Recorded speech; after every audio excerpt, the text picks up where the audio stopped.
2021 was a challenging year for CEOs, and at the same time, it was also when leadership evolved to newer levels. How have CEOs upskilled and reskilled in the interim? The Economic Times presents CEO Conclave 2022, second edition. The theme of this year was Stalwarts in Excellence, Redefining the Future. Here are the highlights of the day. A very warm welcome to each of you to this brilliant show. I'm your host, Isha Bhala, and it gives me immense pleasure to welcome you to the second edition of the Economic Times Inspiring CEOs Conclave. The Conclave is really an effort to recognize the massive efforts put in by leaders in creating the foundation of a better India.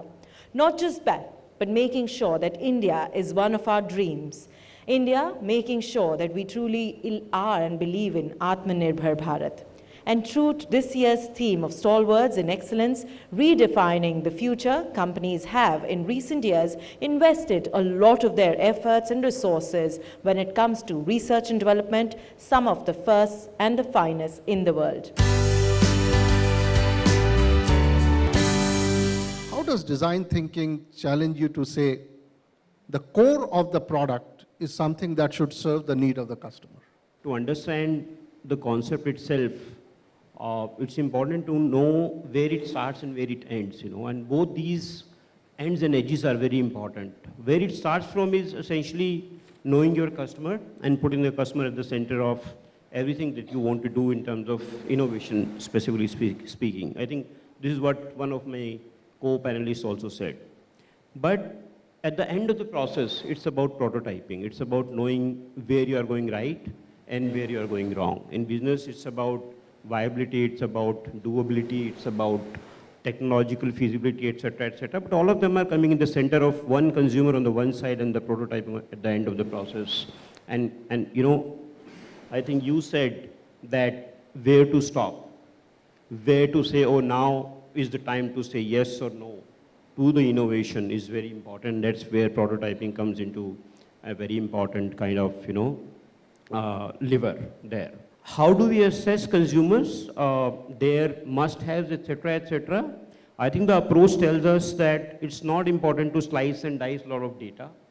What is treated is one aspect of the issue, and that's something which can be done by everybody.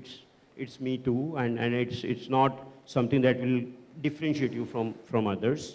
What's important to have some qualitative conversations with your consumers, so it's not analyzing a lot of tables, etc., etc. It's about going down there, talking to the consumers, being on the ground, and then having conversations which are very, very qualitative, and then trying and getting some clues out of those conversations. Because sometimes consciously, subconsciously, consumers will say a few words which are very important. They don't emerge out of data. They'll never emerge out of data. But you still get a lot of clues when you talk to them.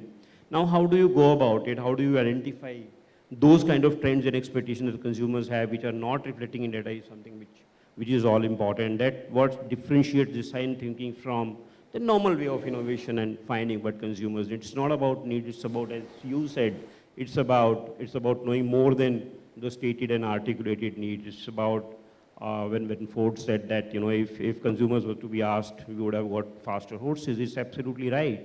And that's how you do it.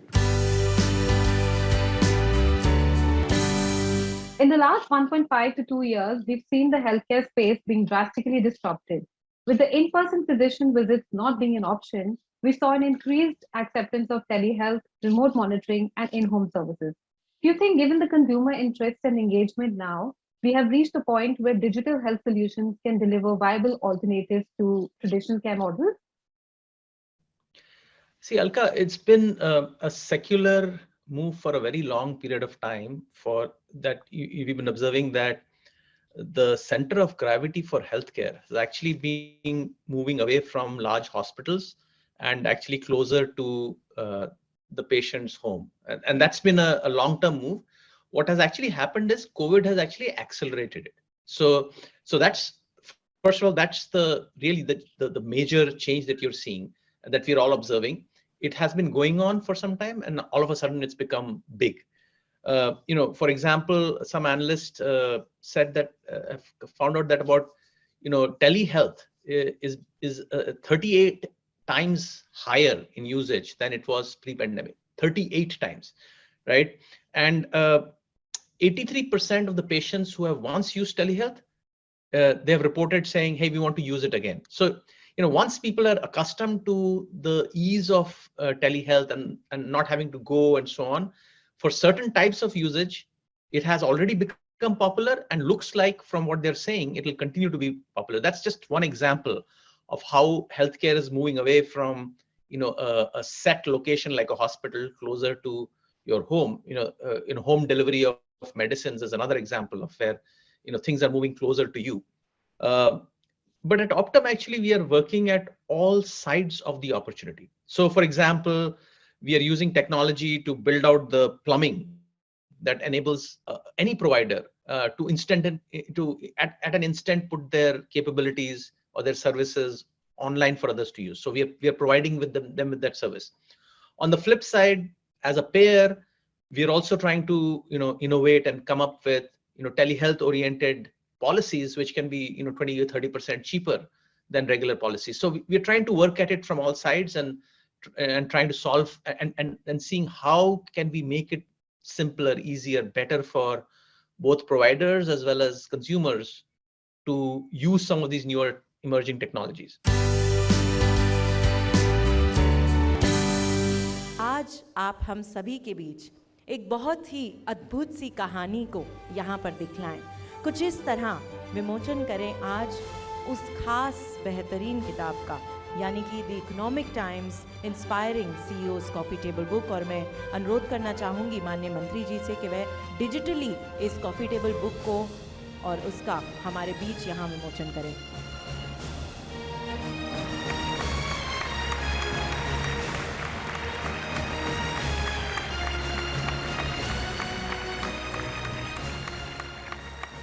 We will be bringing to you these success stories, irrespective of the scale, sir.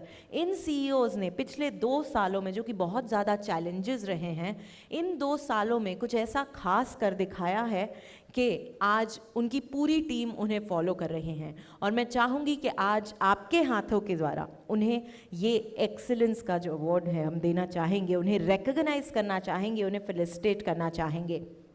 So may I please request all our CEOs to look forward to accepting our best wishes and more. We'd now like to present to you the Economic Times Inspiring CEOs 2022. Please put your hands together.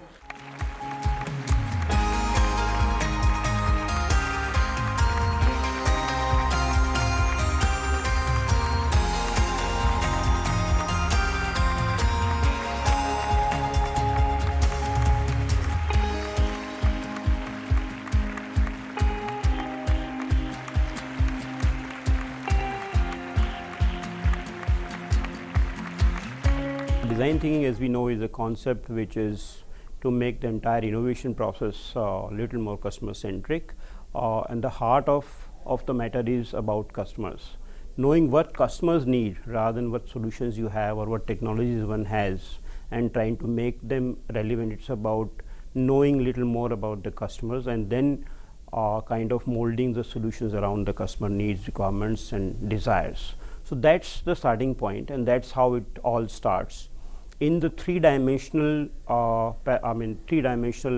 aspects of design thinking, at the fulcrum is customer centricity, and then comes the economic viability in terms of how well the solution will be viable commercially speaking, so to say, and then finding out what exactly is the technological and feasibility of a project of a product or an innovation from the point of view of doability of it. But end of the day, the balance two things apart. The first thing is the customer centricity, and that's how it starts. And I think any organization wanting to take up this journey has to start from customer in mind.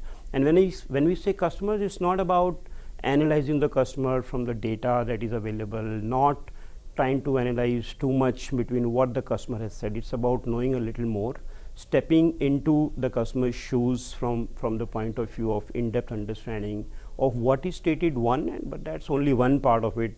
More important is to know what has not been stated, and even if there is something stated, something is not stated, what actually the customer means and what it actually wants, irrespective of whether or not the customer has specified. So knowing a little more about customer is the key, and that's how one is supposed to be going about design thinking as a process in the organization. Cultural agility is a very dynamic word in this, VUCA word, as everybody says. There are far too many complexities, uncertainties, ambiguities, etc., etc. And I think all these things are making business environment a little more unpredictable, a little more complex as compared to what we have seen all through these years. Times have changed, uncertainties have changed, ambiguities have changed and increased, and hence the agility essentially means how do you manage these VUCA parameters from the point of view of not only taking these parameters and ambiguities, etc., as a threat, but rather converting these ambiguities and uncertainties, complexities, etc., an opportunity where an organization can strive and thrive and perform and outperform your competition. So it's about looking at all these things in the context of VUCA, as I said, and then assessing on what of these parameters can I beat competition, can I bring out solutions which are more meaningful to the customers and which can make more sense to the customers as a center point of whatever we do as a business. So that's how I will assess whether or not and to what extent we can respond to these VUCA parameters to assess the agility of the organization.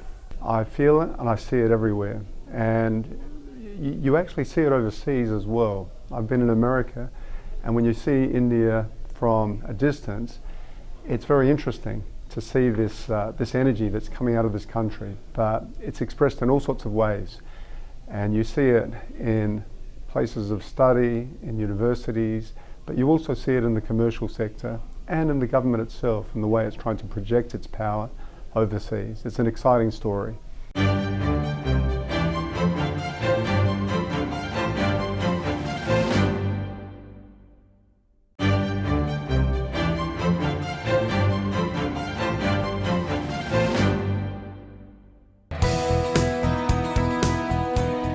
Economic Times presents CEO Conclave 2022 second edition was an attempt to recognize the efforts of CEOs.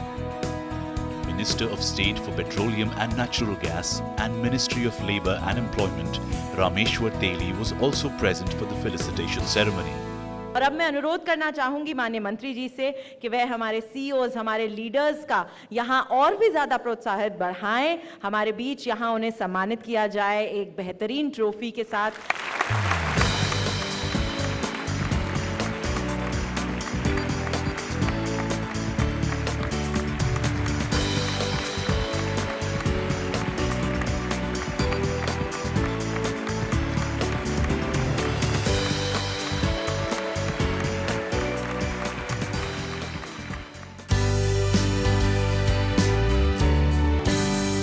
I think as leaders, the way I see my job is to hire great talent and then figure out a way to get out of their way and focus on actually removing impediments for them so that they can do their life's best work. That is what has worked for me, and that's what I focus on. But having said that, that means a couple of things. First, it means being constantly focused on finding and hiring the right talent, which often in a market like the way it is right now and the way it has been is not very easy. So you have to be open to finding talents in all walks of life. You look for neurodiversity, you look for different types of people, and when you find someone good, you need to hire them. I think so. That's about acquiring the right talent, but that's just the starting point. Once you hire the right talent, you have to focus on the development. So development means both functional and non-functional learning. How do you put them through different learning journeys, both on their functional aspects of the job, which is, in our case, for example, healthcare, but also around non-functional aspects, for example, problem solving, working with people, figuring out their strengths and weaknesses and working on both, working on their weaknesses but also working on their strengths. So learning opportunity is the second aspect. And the third is, and often, people don't focus on it, but to me, the third aspect is equally important, which is the overall environment in which you allow them to grow. So when I say overall environment, I mean things like what's the workplace like? How flexible are you in your thinking? How agile are you? What are the kind of policies that you are forcing the people, or you're allowing the people to work under? Are those policies, are those workplaces, are those processes open and amenable to innovation? Are they flexible? I think those are very important. And I believe that when great people make the career choices of moving on or going elsewhere, that's one place you have to look at. Very often it's because things around them are holding them back. They're being held back from, as I said, doing their life's best work. So from a leadership aspect, those are the things that I personally focus on. In terms of future trends, I mean, let's talk about healthcare. And within healthcare, I think the single largest trend that we've been observing for quite a few years actually has been the fact that the center of gravity for healthcare has been shifting away, from larger hospitals and locations like those, and moving closer to your own home. I mean, and that's been happening for quite some time. But what has happened is that the pandemic has actually accelerated that move many times. So what would have happened over maybe 5 to 10 years has now happened over 2. A major consulting company just reported that the use of telehealth is 38 times its pre-pandemic level, 38 times. And what's more, they also reported that once an individual has been exposed to telemedicine or telehealth, there's a 83% chance that they will use it again. So not only has pandemic forced them to use a new medium, they've actually liked the new medium, and they feel that this can actually solve for many of my problems. So in other words, what I'm saying is one of the hidden upsides of the pandemic is it's condensed what could have taken us 10 years into 2 years. And that presents many opportunities. I think the other part that I think in the last couple of years, especially going through what we've gone through in India, actually the world over, one of the heartening things I'm observing is the focus on mental health. I mean, that's been all of a sudden it's come into focus. I think it was festering as an issue in the background for a long time, but I think now we feel confident about talking openly about it in the workplace and elsewhere. That's great. And related to that is the use of digital therapeutics. Again, app-based counseling, app-based advice. We have great programs now that will help you, cease smoking, for example, using an app. So that's another very heartening thing I'm seeing. And I have to tell you that at Optum, actually, we are working on all sides of this opportunity. So on the one hand, we are working, to build out technologies that providers of all sizes can use to put their capabilities online, so that patients can use them online and use telehealth and other such things. On the other hand, we ourselves being a payer, we are designing newer plans that allow you to use telemedicine and therefore bring down your cost, your overall insurance costs. So we are working on all angles of this, and we are very excited by everything that we see. If you go back to 2015, 2016, you'll remember so many slick presentations saying Vision 2020 and talking of bold new things and bold new markets. But 2020 turned out to be very different from what we were planning, right? I mean, nobody predicted the pandemic and what happened. Now, I'm not saying that there's another pandemic coming. That's not what I'm saying. But in general, what I'm saying is humility is a good thing. You realize that your best laid plans can be nothing, something, so the best you can do is to be agile, is to have some basic building blocks in place, and around that build sufficient agility that you can change your plans if things around you change. Having said that, what I've tried to focus on are a couple of very fundamental building blocks that will be useful in any situation. For example, when you want to be very agile and when you want to be flexible, it's very important to have a very clear vision and strategy. And so that's the number one thing for me. So in other words, be very clear about what you are, but equally clear about what you're not.